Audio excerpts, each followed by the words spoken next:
Welcome to our play along video for day 21 of our January challenge, and we are looking at a brand new piece today. So it's day one of this piece, which is the JaNEWary crag hornpipe, and we will start by playing this through at a nice steady pace, and then we'll try it again, maybe a mid pace, and then a third time through closer to the sort of marking that's on there. So nice and steady to start with. 1 and 2 and 3 and.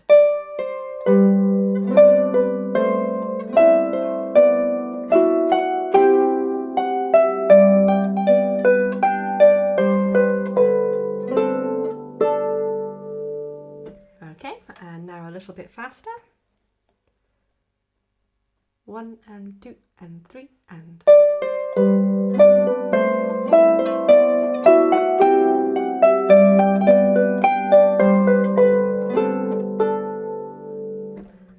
Now closer to our full speed.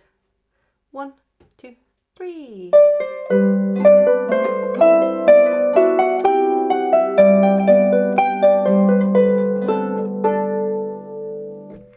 to be honest, it doesn't really need to go any faster than that, and play it at the speed you're comfortable with. When you're playing this as a solo harp piece, there's no hard and fast rule about what speed to go for. If you're playing it with a dance troupe, it needs to fit the speed they want to dance at, of course. So if you're happy with the play alongside, you can leave this video there. Otherwise, I'm just going to go on to a little bit more technical support for anyone that wants it. So I spoke in the teaching video about placing on this left hand. So if you think about the pattern of going up from the G, A, B and this C chord, and you could, worst case scenario, leave the runs out if you wanted to, just to simplify it down. But the runs, whilst they look a bit busy on the paper, aren't that hard to fit in. And the key thing with them is that it's 4 in a row. If I show you with my right hand for a second, 4 in a row.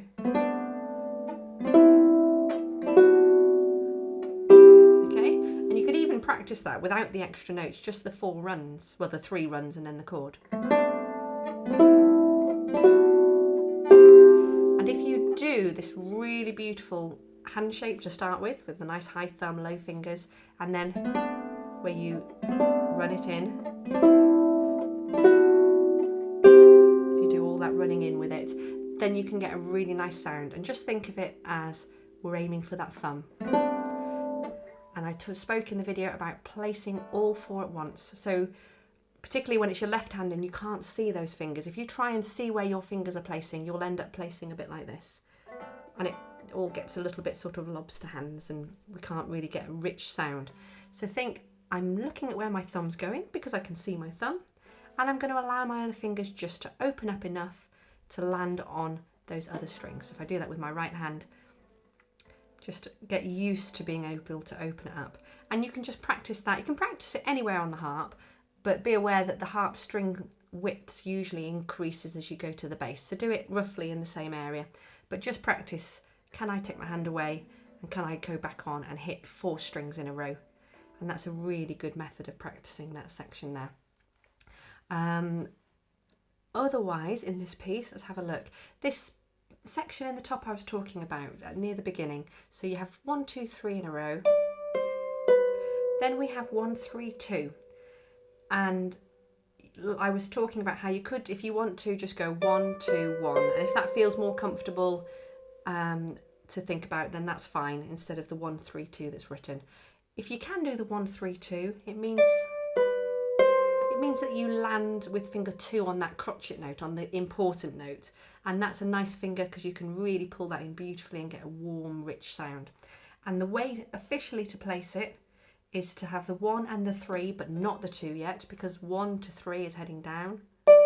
And then you can get the 2. After you've played the 1, you can put the 2 on as you head back up. Okay, you could just put 3 in a row, but our brains like to go in directions. So if you put 3 in a row, you may well find that you find yourself wanting to go instead of 1, 3, 2. So you have to give your brain extra information in order to place 3 in a row and yet play that one and then the furthest one and then back in.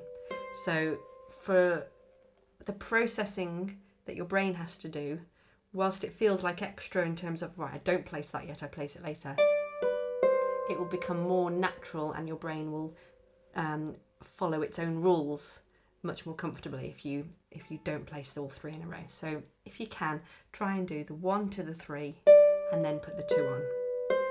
Okay, then later on in the 3rd full bar we've got this grace note, and just remember that the grace note happens before the beat, so leading into it from the end of bar 2 with this F, E, D should have the same sound. All those notes should land in the same place, but the grace note is just this extra note. That's it. And then at the very end in bar 4, I talked about how we have the B, A, excuse me, the B, A crotchets. And I just talked about swapping fingers on that last note. And that's something we like to do when you've got 2 of the exact same string in a row, rather than going 1, 2, and then having 2 again. It's nice to swap finger. And that allows your 2nd finger just to stay in, 3rd finger just pops out. And it's bizarrely, again, because at first it might take more thinking about, but it's less physical effort than it is to bring out the finger you've just played. Okay, I'll play it one more time then for those of you that have stuck around for this part of the video. Nice and steady from the beginning. 1 and 2 and 3 and...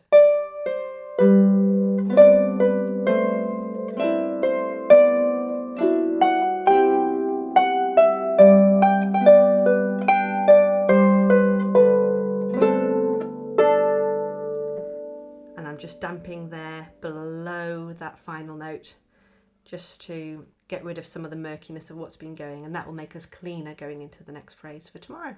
Excellent, well done.